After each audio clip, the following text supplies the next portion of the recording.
பிரதமர் நரேந்திர மோடி மீண்டும் ஆட்சிக்கு வர வேண்டுமெனில் நாடாளுமன்ற தேர்தலில் பாஜகவுடன் அதிமுக கூட்டணி அமைக்க துக்ளக் ஆசிரியர் குருமூர்த்தி வலியுறுத்தியுள்ளார். ஆனால் தமிழகத்தில் பாஜக காலொன்ற அதிமுகவினர் சுமந்து செல்லாது என மக்களவை துணை சபாநாயகர் தம்பிதுரை பதிலடி கொடுத்துள்ளார்.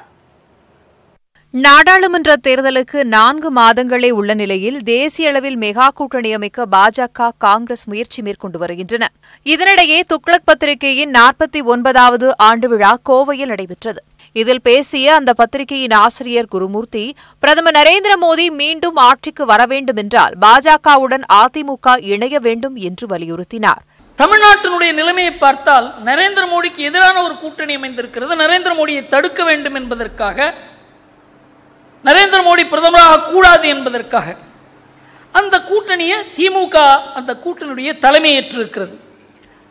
ஆனால் அதற்கு எதிராக ஒரு கூட்டணி அமைய வேண்டும், அதற்கு வேறு வழியே இல்லை. தமிழ்நாட்டில் பெருமளவுக்கு நாடாளுமன்றத்தில் நரேந்திர மோடிக்கு எதிராக உறுப்பினர்கள் தேர்ந்தெடுக்கப்பட்டால் நரேந்திர மோடி பிரதமராவது கடினமாகலாம். இங்கு அதனால பாஜக அதிமுகவுடன் சேர வேண்டும் என்பது துக்ளக்கினுடைய கருத்து. தேர்தலில் யாருடன் கூட்டணி அமைக்க வேண்டும் என்று அதிமுக தலைமைதான் முடிவு செய்யும் என்று அக்கட்சியின் எம்பியும் மக்களவை துணை சபாநாயகருமான தம்பிதுரை தெரிவித்தார். குருமூர்த்தி கருத்துக்கு பதிலடி கொடுக்கும் வகையில் இதனை கூறினார். அனைத்து இந்திய அண்ணா திராவிட முன்னேற்றம் செயற்குழு கூடி அன்று இருக்கிற சூழ்நிலைக்கு ஏற்ப முடிவெடுத்த பிறகு ஒருங்கிணைப்பாளரும் இணை ஒருங்கிணைப்பாளரும் அவர்கள் அதை செயல்படுத்துவார்கள். அதுதான் அண்ணா இன்றைய நிலைமையை தவிர நீங்கள் பிஜேபி கூட்டணி போயிட்டீங்களா, பிறகு நாங்கள் சுமந்துட்டு போயிட்டு பிஜேபி கால் ஒன்றை வைக்கிறதுக்கு இடம் கொடுக்குறோம்ல, இதெல்லாம் நாங்கள்லாம் இதாக எதாவது மனுஷனுங்க, நாங்கள்லாம் சொந்தம் போகிறதுக்கு நாங்கள் வேற ஆளும் கிடையாது, வேற கிடையாது. ஆகவே இடத்துக்கு எடுத்து கருத்து சொல்கிற ஒருவருக்கு நான் பதில் சொல்ல தயாராக இல்லை. இதேபோன்று தேர்தல் கூட்டணி குறித்து அதிமுகவின் நிர்வாகிகள் தொடர்ந்து தொண்டர்கள் வரை அனைத்து தரப்பினரிடமும் கருத்து கேட்ட பிறகுதான் முடிவு செய்யப்படும் என்று மீன்வளத்துறை அமைச்சர் ஜெயக்குமார் தெரிவித்தார். பாஜக அதிமுக கூட்டணி அமைக்க வேண்டும் என்பது குருமூர்த்தியின் விருப்பமாக இருக்கலாம் எனவும் கூறினார். ஒரு பத்திரிகையாளராக இருந்து கொண்டு ஒரு கருத்தை அவர் சொல்லியிருக்கிறார். அந்த கருத்தினுடைய வெளிப்பாடு அவருடைய ஆசையாக இருக்கலாம். எனவே அது நான் கருத்து சொல்ல முடியாது. ஆனால் ஒன்று மட்டும், கூட்டணி என்பது அவர்கள் விரும்பினால் அந்த கூட்டணி குறித்து நாங்கள் விரும்ப வேண்டும். அதுதான் முக்கியம். கன்சென்சஸ். மேலும் குருமூர்த்தி கருத்து குறித்து சென்னையில் பேசிய அதிமுக அமைப்பு செயலாளர் பொன்னையன், இதுவரை பாஜக உட்பட எந்த கட்சியும் தங்களுடன் தேர்தல் கூட்டணி குறித்து பேசவில்லை என்றார். இருப்பினும் கூட்டணியை பொறுத்தவரை கடைசி நேரத்தில் எதுவும் நடக்கும் எனவும் தங்கள் கட்சி மேலிடம் இறுதி முடிவெடுக்கும் என்றும் பொன்னையன் தெரிவித்தார். நாடாளுமன்ற தேர்தலில் பிரதமர் மோடியை முன்னிலைப்படுத்தும் கட்சியுடன் பாஜக கூட்டணி அமைக்க வாய்ப்புள்ளது என்று மத்திய இணையமைச்சர் பொன் ராதாகிருஷ்ணன் தெரிவித்துள்ளார். மேலும் தம்பிதுரை கருத்து குறித்து பேசிய அவர், அரசியலில் நிமிடத்திற்கு நிமிடம் முடிவுகள் மாறுபடும் என்றார். வருகின்ற 27ஆம் தேதி மதுரை பொதுக்கூட்டத்தில் பிரதமர் மோடி பங்கேற்க உள்ள நிலையில் விழா ஏற்பாடுகள் குறித்து பார்வையிட்ட பொழுது அமைச்சர் இதனை கூறினார். இன்னொன்று, முடிவெடுக்கக்கூடியது யார் அப்படிங்கிறது ஒவ்வொரு கட்சிகள்லையும் உங்களுக்கு நல்லாவே தெரியும். அதனால் இப்போ இந்த கட்சி அந்த கட்சி நான் இதெல்லாம் சொல்லும்போது இவருக்கு அதிகாரம் இல்லை, அது அவருக்கு அதெல்லாம் கிடையாது. அரசியல் நன்றாக தெரிந்த ஒவ்வொருவருக்கும் தெரிந்த ஒரு விஷயம், அரசியலில் ஒவ்வொரு நிமிடத்திலும் முடிவுகள் மாறிக்கொண்டே இருக்க முடியும்.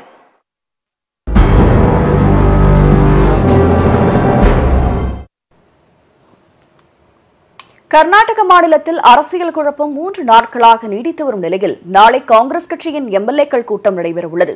இதனையடுத்து 3 நாட்களாக நீடித்து வரும் குழப்பம் முடிவுக்கு வரும் என எதிர்பார்க்கப்படுகிறது.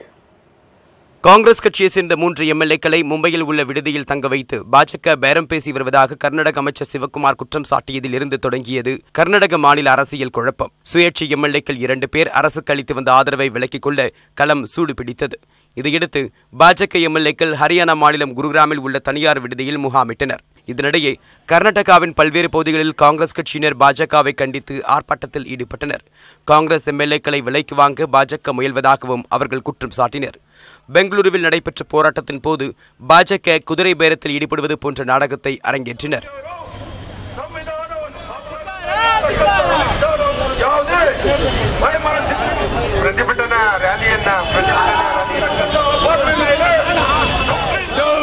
BJP!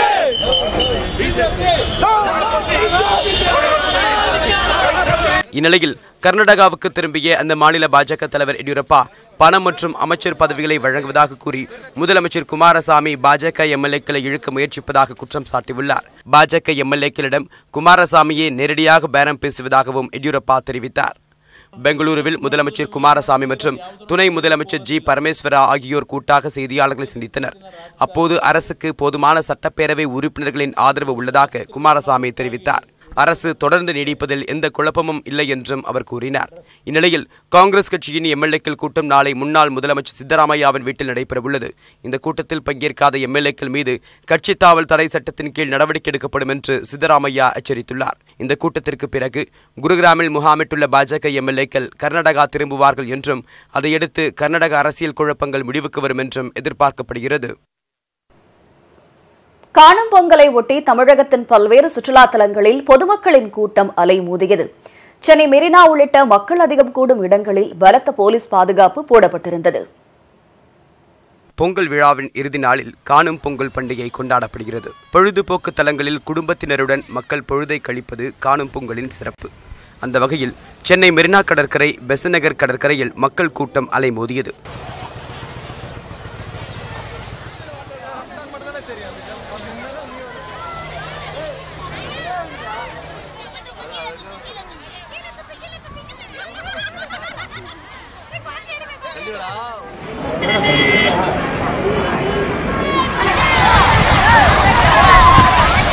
மெரினாவில் மக்கள் கடலில் குளிப்பதை தடுக்க தடுப்புகள் அமைக்கப்பட்டன.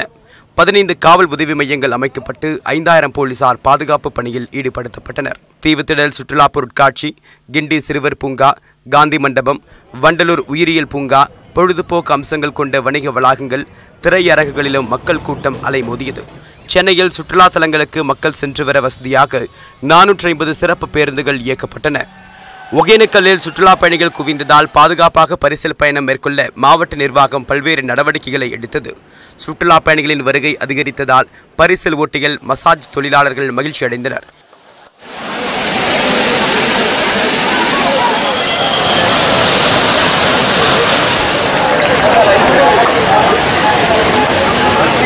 கொடைக்கானல் மற்றும் உதகையில் உள்ள பூங்காக்கள், படகு இல்லங்களில் சுற்றுலா பயணிகளின் வருகை அதிகரித்து காணப்பட்டது.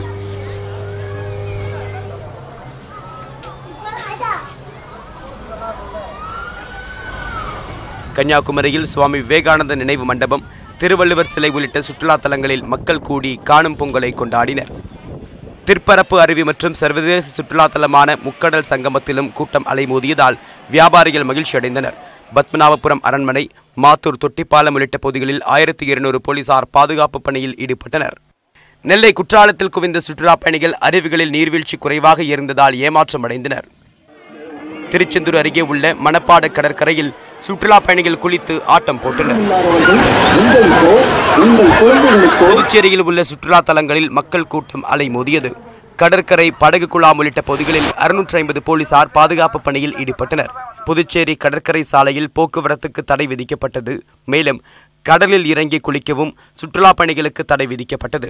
இதனிடையே ஆரோவில்லில் தொடங்கியுள்ள குதிரையேற்ற போட்டியில் 100க்கும் மேற்பட்ட வீரர்கள் பங்கேற்றுள்ளனர். ஸ்பெயின், பிரான்ஸ் போன்ற வெளிநாட்டு வீரர்களும் போட்டியில் பங்கேற்றிருக்கிறார்கள்.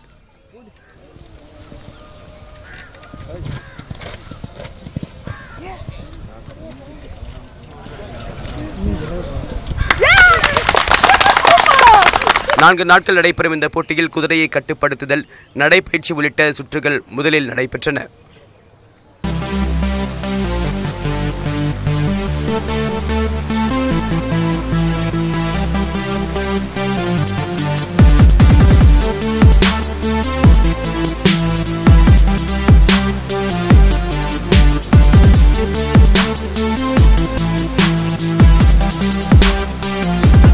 உலக புகழ்பெற்ற அலங்காநல்லூர் ஜல்லிக்கட்டு போட்டியுடன் மேலும் பல மாவட்டங்களில் நடைபெற்ற ஜல்லிக்கட்டு, மஞ்சுவிரட்டு, ரேக்லா ரேஸ், சேவல் சண்டை உள்ளிட்ட போட்டிகள் குறித்து இந்த தொகுப்பில் இப்பொழுது பார்க்கலாம். அவனியாபுரம், பாலமேடு ஆகியவற்றை தொடர்ந்து அலங்காநல்லூர் ஜல்லிக்கட்டு போட்டி மதுரையை இன்று அதிர வைத்தது. காலை 8 மணி முதல் சுமார் 5 மணி வரை நடைபெற்ற இந்த போட்டியில் 729 காளைகள் அவிழ்த்து விடப்பட்டன. திமிருடன் துள்ளிய காளைகளை 679 வீரர்கள் திமிருடன் அடக்க முயன்றனர். தங்க காசு அருமையான பிடிப்பா கட்டில் எம்பி சீட் வழங்கும் தங்க காசு அருமையான பிடிப்பா, அருமையான பிடி, அருமையான பிடி, அருமையான பிடி. 9 சுற்றுகளாக நடைபெற்ற இந்த போட்டியில் 15 காளைகளை பிடித்த உள்ளூர் வீரர் ரஞ்சித்குமார் சிறந்த மாடுபிடி வீரருக்கான விருதை வென்றார். இளைஞர்கள் திரண்டிருந்த களத்தில் அடங்க மறுத்து மிரள வைத்ததில் பரம்பப்பட்டி செல்லாயியம்மன் கோவில் காளை சிறந்த காளையாக தேர்வு செய்யப்பட்டது. சிறந்த காளையர் மற்றும் காளையின் உரிமையாளருக்கு சென்னையில் விழா நடத்தி முதலமைச்சர், துணை முதலமைச்சர் ஆகியோர் கார் பரிசளிப்பார்கள் என்று அறிவிக்கப்பட்டுள்ளது. இதில் சிறப்பிடமாக முதல் பரிசு 15 கால்களை பிடித்த 426 நம்பர் முதலிடம் ரஞ்சித்குமார். காளைகள் முட்டியதில் 40 பேர் காயமடைந்தனர். அவர்களில் 15 பேர் மருத்துவமனையில் சிகிச்சை பெற்று வருகின்றனர். ஜல்லிக்கட்டை காண வந்த மதுரையைச் சேர்ந்த காங்கேயன் என்பவருக்கு மாரடைப்பு ஏற்பட்டதில் அவர் சம்பவ இடத்திலேயே உயிரிழந்தார்.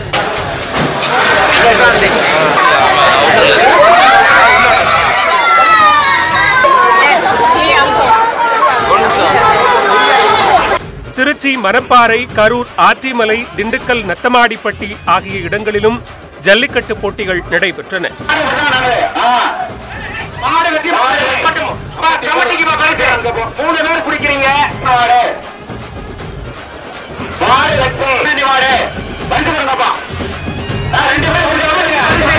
மதுரையில் நடைபெற்ற ஜல்லிக்கட்டு போட்டி ஒன்றில் காளையர்களை மிரட்டிய முரட்டு காளையின் காட்சிகள் சமூக வலைதளத்தில் பரவி வருகின்றன. மாத்தூர் பாலச்சந்திரன் காளை என அறிவித்தவுடன் களத்தில் இருந்த காளையர்கள் அனைவரும் வேலியில் ஏறிவிட்டனர். ஒரு அடி இறங்கினாலும் ஒரே முட்டு என்பது போல சுமார் 5 நிமிடமாக அனைவரையும் மிரட்டியது அந்த காளை. இந்த காட்சி எந்த ஆண்டு ஜல்லிக்கட்டு போட்டியில் இடம்பெற்றது என உறுதி செய்யப்படவில்லை. அவர்கள் வழங்கும் ஏற்காட்டில் எம்பி சீட் வழங்கும் தங்க காசு அருமையான பிடிப்பா, அருமையான பிடி, அருமையான பிடி, அருமையான பிடி. மாடு பிடிப்பட்ட தஞ்சாவூர் மாவட்டம் மாடுப்பா, சூப்பர் சூப்பர், அருமையான மாடுப்பா. புதுக்கோட்டை மாவட்டம் மங்கதேவன் பட்டியில் நடைபெற்ற ஜல்லிக்கட்டு போட்டியில் 25க்கும் மேற்பட்டோர் காயமடைந்தனர்.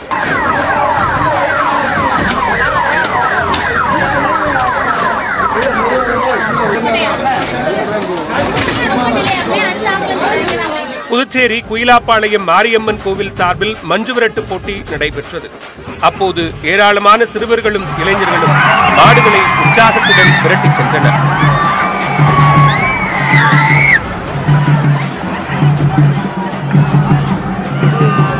நாகை மாவட்டம் தரங்கம்பாடி அருகே உள்ள திருக்கடையூரில் மாடுகள், குதிரைகளை வைத்து ரேக்லா பந்தயம் நடைபெற்றது. மாட்டு வண்டிகளுக்கு 5 கிலோமீட்டர் தூரத்திற்கும் குதிரை வண்டிகளுக்கு 10 கிலோமீட்டர் தூரத்திற்கும் ரேக்லா பந்தயம் நடைபெற்றது.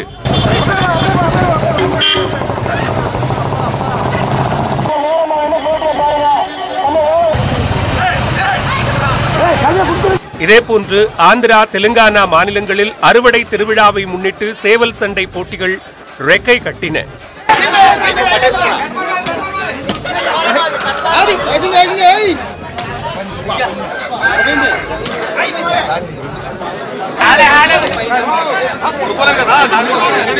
சேவலின் கால்களில் கத்தியை கட்டி சண்டைவிட நீதிமன்றம் தடை விதித்துள்ள போதிலும் சில இடங்களில் கால்களில் கத்தி கட்டி சேவல்கள் களமிறக்கப்பட்டன. சில 1000 ரூபாயிலிருந்து சொத்து பத்து வரை பந்தயமாக கட்டி சேவல் சண்டை நடத்தப்படுகிறது. சேவல் சண்டையை காண உள்ளூர் மட்டுமின்றி வெளி மாநிலங்களைச் சேர்ந்தவர்களும் குவிந்தனர். காணும் பொங்கலை முன்னிட்டு புதுச்சேரியில் உள்ள குயிலாப்பாளையத்தில் மஞ்சுவிரட்டு போட்டி மிகவும் கோலாகலமாக நடைபெற்றது.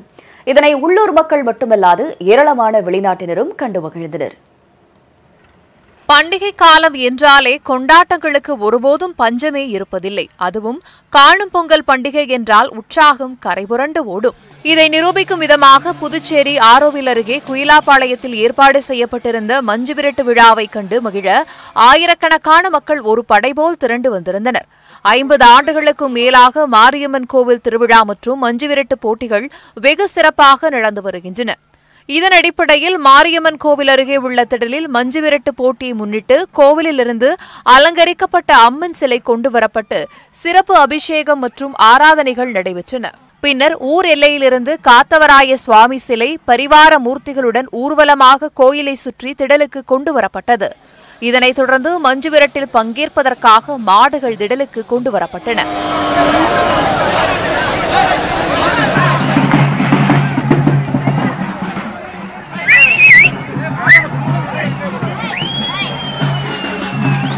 உடலெங்கும் பல நிறங்கள் தெளிக்கப்பட்டிருக்க கொம்புகளில் வர்ணம் பூசி பலூன்கள் மாட்டி மாடுகள் சிறப்பான அலங்காரங்களுடன் காட்சியளித்தன. சற்று புதுமையான முறையில் நடிகர்கள் அஜித், நயன்தாரா உள்ளிட்டோரின் படங்களும் மாடுகள் மீது பொருத்தப்பட்டிருந்தன. இதனால் மஞ்சுவிரட்டு மாடுகள் நட்சத்திர அந்தஸ்தை பெற்றிருந்தன என்றே சொல்லலாம். மாடுகள் கொண்டு வந்து நிறுத்தப்பட்டதும் கோவில் நிர்வாகிகள் சார்பில் எலுமிச்சை பழங்களும் வாழைப்பழங்களும் தூக்கி வீசப்பட்டன. மாடுகளுக்கான சிறப்பு பூஜைகள் முடிந்த பிறகு ஏராளமான சிறுவர்களும் இளைஞர்களும் மாடுகளை உற்சாகத்துடன் விரட்டிச் சென்றனர்.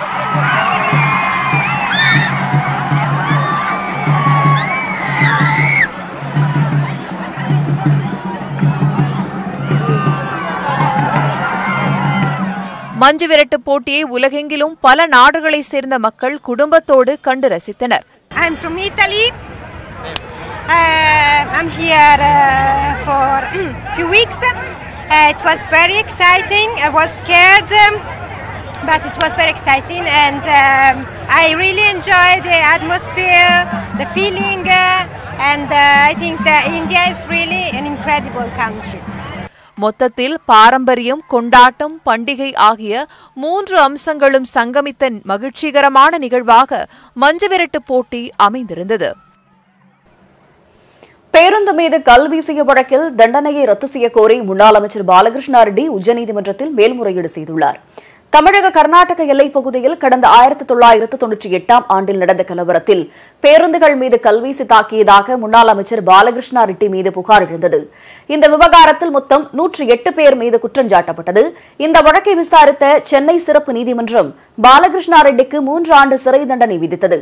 எம்பி, எம்எல்ஏக்கள் மீதான வழக்கினை விசாரிக்கும் சிறப்பு நீதிமன்றம் இந்த தண்டனையை வழங்கியது. இந்த தீர்ப்பு காரணமாக அதிமுக அமைச்சரவையில் விளையாட்டுத்துறை அமைச்சராக இருந்த பாலகிருஷ்ண ரெட்டி தனது பதவியை இழக்க நேர்ந்தது. இந்நிலையில் தண்டனையை ரத்து செய்யக் கோரி உச்சநீதிமன்றத்தில் பாலகிருஷ்ண ரெட்டி மனு தாக்கல் செய்துள்ளார்.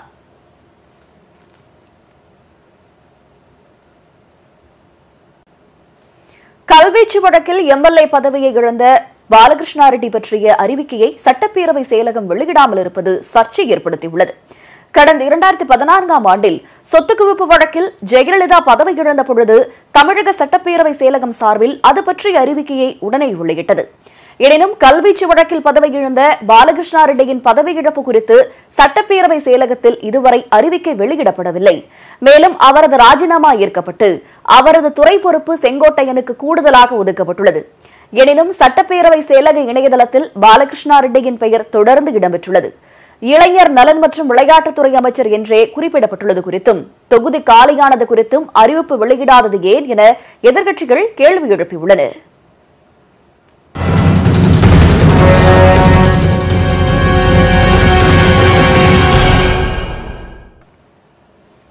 மேற்கு வங்கத்தில் மமதா பானர்ஜி நாளை ஏற்பாடு செய்துள்ள மகாகத்பந்தன் எதிர்க்கட்சிகள் பேரணியில் 25 லட்சம் பேர் பங்கேற்பார்கள் என எதிர்பார்க்கப்படுகிறது. இந்த பிரம்மாண்ட பேரணியில் திமுக தலைவர் ஸ்டாலின், முன்னாள் பிரதமர் தேவகவுடா, கெஜ்ரிவால் மற்றும் சந்திரபாபு நாயுடு உள்ளிட்ட முக்கிய தலைவர்கள் பங்கேற்பதால் பெரும் எதிர்பார்ப்பு ஏற்பட்டுள்ளது. நாடாளுமன்ற தேர்தலில் பாஜகவுக்கு எதிரான மகாகத்பந்தன் எனும் மகா கூட்டணியை ராகுல் காந்தி உருவாக்கினார். அதற்கு உதவும் வகையில் ஆந்திர முதலமைச்சர் சந்திரபாபு நாயுடு, திமுக தலைவர் ஸ்டாலின், சரத்பவார் உள்ளிட்ட முக்கிய எதிர்க்கட்சித் தலைவர்களை அணி திரட்டினார். இதனிடையே காங்கிரஸ், பாஜக அல்லாத 3வது அணி அமைக்கும் முயற்சியை தொடங்கிய தெலுங்கானா முதலமைச்சர் சந்திரசேகர ராவும் ஸ்டாலின் உள்ளிட்ட தலைவர்களை சந்தித்தார். இது ஒருபுறம் இருக்க, உத்தரப்பிரதேசத்தில் பாஜக எதிர்ப்பு என்ற பெயரில் காங்கிரஸ் இடம்பெறாத கூட்டணியை மாயாவதியும் அகிலேஷும் இணைந்து உருவாக்கியது மகாகத்பந்தன் கூட்டணிக்கு பின்னடைவை ஏற்படுத்தியது. இந்த சூழலில்தான் கொல்கத்தாவில் எதிர்க்கட்சிகளை இணைக்கும் பேரணியை மம்தா பானர்ஜி நாளை நடத்துகிறார். மார்க்சிஸ்டுக்கு எதிராக மேற்கு வங்கத்தில் மம்தா அரசியல் நடத்துவதால் அவர்கள் பங்கேற்கவில்லை. மார்க்சிஸ்டை தவிர்த்து சரத்பவார், உமர் அப்துல்லா உள்ளிட்ட காஷ்மீர் முதல் கன்னியாகுமரி வரையிலான 20 முக்கிய தலைவர்கள் பங்கேற்பதாக மம்தா பானர்ஜி தெரிவித்துள்ளார். மேற்கு வங்கத்தில் காங்கிரசுக்கும் மம்தாவிற்கும் இடையே மோதல் இருந்தாலும் மூத்த தலைவர் மல்லிகார்ஜுன கார்கேவின் பங்கேற்பை காங்கிரஸ் கட்சி உறுதிப்படுத்தியுள்ளது. உத்தரப்பிரதேசத்தில் மாயாவதியும் அகிலேஷ் யாதவும் காங்கிரஸ் கட்சியுடன் கூட்டணி அமைக்காத நிலையில் இந்த பேரணியில் முக்கிய எதிர்க்கட்சிகள் பங்கேற்பது மகாகட்பந்தன் கூட்டணிக்கு வலு சேர்ப்பதாக அமையும் என அரசியல் நோக்கர்கள் கருதுகின்றனர். எனினும் பிரதமர் வேட்பாளராக தான் முன்னிறுத்திய காங்கிரஸ் தலைவர் ராகுல் பங்கேற்காத கூட்டத்தில் ஸ்டாலின் பங்கேற்பது பல்வேறு கேள்விகளை எழுப்பியுள்ளது. நம்முடைய பொது எதிரி யார் என்றுதான் இதில் பார்க்கணுமே தவிர இவங்களுக்கும் ஒத்து வராதே, கம்யூனிஸ்ட்டுக்கும் மம்தா பானர்ஜிக்கும் ஒத்து வராது, இல்லை கம்யூனிஸ்ட்டுக்கும் கேரளத்தில் கூட தான் கம்யூனிஸ்ட்டுக்கும் காங்கிரஸுக்கும் ஒத்து வராது, பட் பொது எதிரி என்ற நோக்கில் இந்த கூட்டணி அமையவிருக்கிறது. மம்தா பானர்ஜி அவரது இருப்பை பலப்படுத்திக் கொள்ளும் முயற்சியாக கருதப்படும் இப்பேரணியில் காங்கிரஸ் தலைவர் தவிர்த்த இதர தலைவர்கள் பங்கேற்கவிருப்பதும் கேள்விகளை எழுப்பியுள்ளது. முக்கியமாக அகில இந்திய அளவில் மற்ற கட்சி தலைவர்களோட அவருடைய நெருக்கத்தை அது இன்னும் வலுப்படுத்தும். ஒன்று.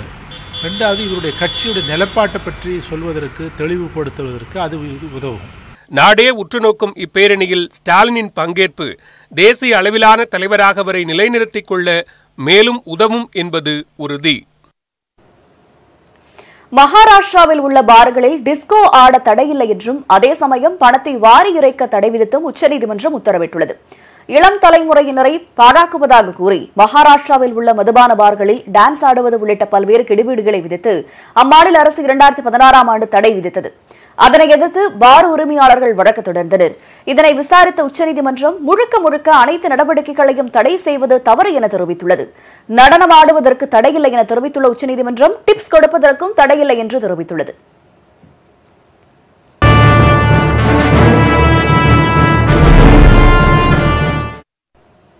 இந்தியாவில் டீசல் கார்களில் அதிக மாசு ஏற்படுத்திய இன்ஜின்களை பொருத்தியதால் விதிக்கப்பட்ட 100 கோடி ரூபாய் அபராதத்தை நாளை மாலை 5 மணிக்குள் செலுத்த வேண்டும் என வோக்ஸ்வேகன் நிறுவனத்திற்கு தேசிய பசுமை தீர்ப்பாயம் உத்தரவிட்டுள்ளது.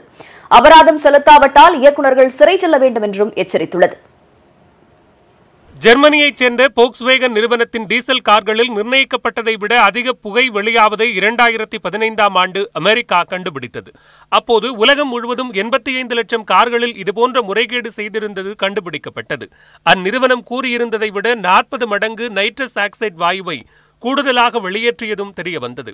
இந்தியாவிலும் இப்பிரச்சினை எதிரொலித்த போது இதுகுறித்து விசாரிக்க 4 பேர் கொண்ட குழுவை தேசிய பசுமை தீர்ப்பாயம் அமைத்தது. இந்நிலையில் 3,27,000 கார்களில் BS4 விதிமுறைகளை விட மாசு கூடுதலாக வெளியானதாக ஆட்டோமொபைல் ஆய்வு அமைப்பு அறிக்கை தந்தது. அதனைத் தொடர்ந்து அந்த கார்களை திரும்ப அழைத்து என்ஜினில் மாற்றங்களை போக்ஸ்வேகன் செய்து தந்தது. இதனிடையே டெல்லி நகரை அடிப்படையாக கொண்டு நாடு முழுவதற்குமான அறிக்கையை 4 பேர் கொண்ட குழு தீர்ப்பாயத்தில் சமர்ப்பித்தது. 2016ஆம் ஆண்டில் மட்டும் 48.67 டன் நைட்ரஸ் ஆக்சைடு வாயுவை இந்தியாவில் போக்ஸ்வேகன் டீசல் கார்கள் வெளியேற்றியதாக அந்த அறிக்கையில் கூறப்பட்டுள்ளது.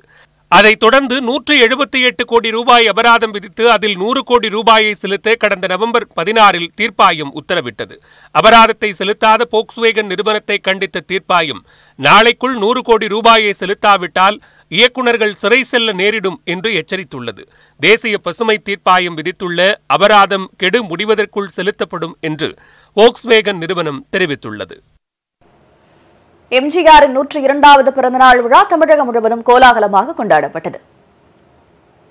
சென்னை ராயப்பேட்டை அதிமுக தலைமை அலுவலகத்தில் உள்ள எம்ஜிஆர் சிலைக்கு முதலமைச்சர் எடப்பாடி பழனிசாமி, துணை முதலமைச்சர் பன்னீர்செல்வம் ஆகியோர் மலர் தூவி மரியாதை செலுத்தினர். தமிழக அமைச்சர்கள், அதிமுக நிர்வாகிகள் உள்ளிட்டோரும் மரியாதை செலுத்தினர். எம்ஜிஆரின் பிறந்தநாளை முன்னிட்டு கட்சி நிர்வாகிகள் தொண்டர்களுக்கு முதலமைச்சர் மற்றும் துணை முதலமைச்சர் இனிப்புகளை வழங்கினர்.